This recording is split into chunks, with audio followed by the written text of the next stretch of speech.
ไปคว้าเขาไปเบิ่งก่อนเด้อตอนนี้คนกำลังเขามายางเลาะเบิ่งน้องพี่น้องยางเลาะเบิ่งบอนได้ว่าสั่นบอนวัดของหลวงพ่อโสธรหรือว่าของหลวงพ่อโสธรอยู่ในบอนนี้แม่นตอนนี้กำลังบูรณะปฏิสังขรณ์ใหม่โอ้พุ่นละเนาะบอกสูงพี่น้องเอ้ยในเมื่อก่อนนั้นถือว่าไผได้มาแล้วแม่นได้แวะมานี่ได้เข้าไปกราบไหว้สักการะบูชาอยู่หม่องนี้เนาะแต่ว่าเดี๋ยวนี้หั่นพอดีแต่ศิลาเรามาสาเอาโอกาสหน้าพี่น้อง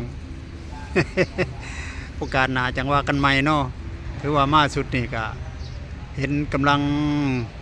ปฏิสังขรณ์หรือว่ากำลังบูรณะใหม่เนาะอะไรก็ตามพี่น้องสิพาเลาะเบิ่ง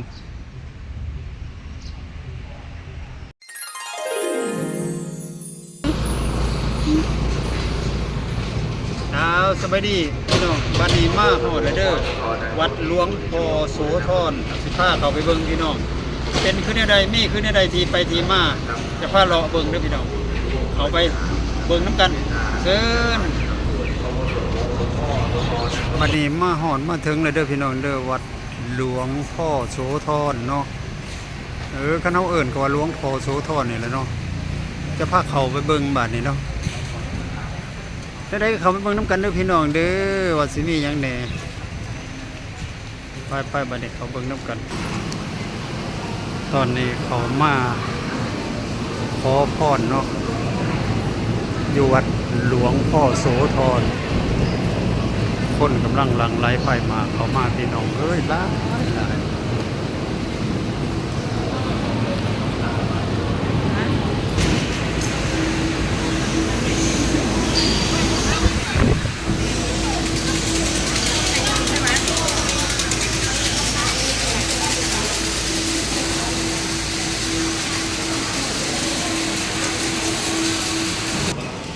นี่สิพาเขาเบิ่งข้างนี้เด้อพี่น้องเด้อที่นี่แหละแม่นวัดหลวงพ่อโสธรเนาะแต่ละองค์ก็บ่ฮู้ว่าองค์ใดเลยพี่น้องเอ้ยจะเป็นองค์หลวงพ่อโสธรองค์ที่ไร้น้ำรองน้ำมาเนาะแล้วสิพาเราองค์ก่อน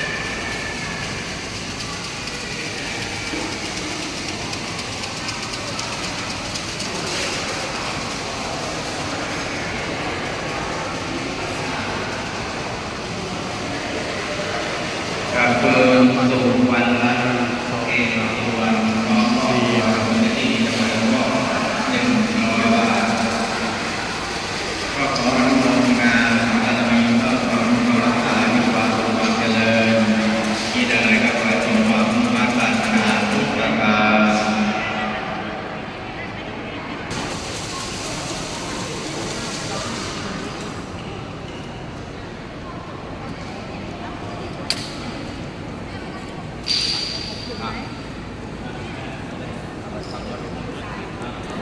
พาเบิ่งว่า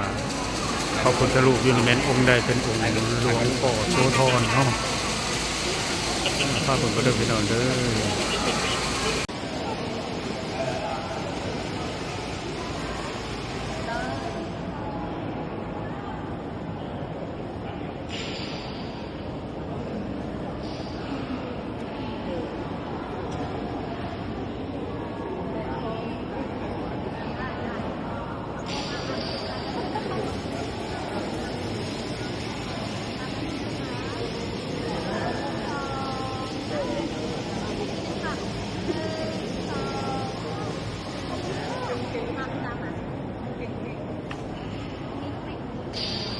แม่หนูไปไหนอ่ะ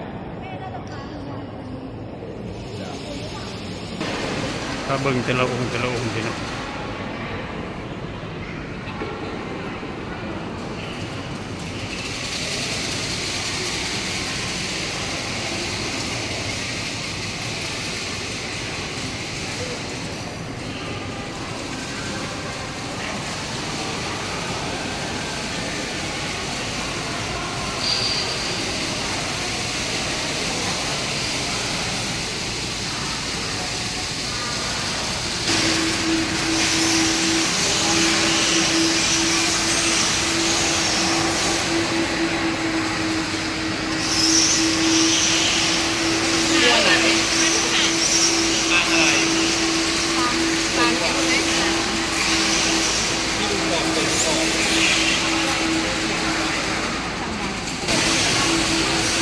ตอนนี้เฮาจะต้อง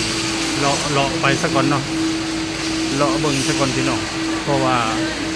องค์แท้ของเพิ่นสิอยู่ทางใดอยู่หม้องใดแท้ใด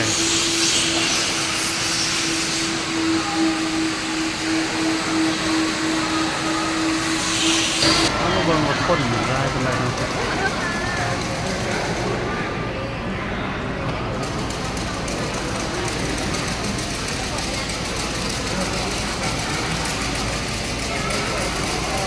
ถ้าชมเป็นบุญตาเด้อพี่น้องเด้อขอขอนั่นมานี่เนาะครับได้เขามาเบิ่งในคลิปนี้ก็ให้อยู่เย็นเป็นสุขดีๆมีแห้งเด้อพี่น้องเด้อ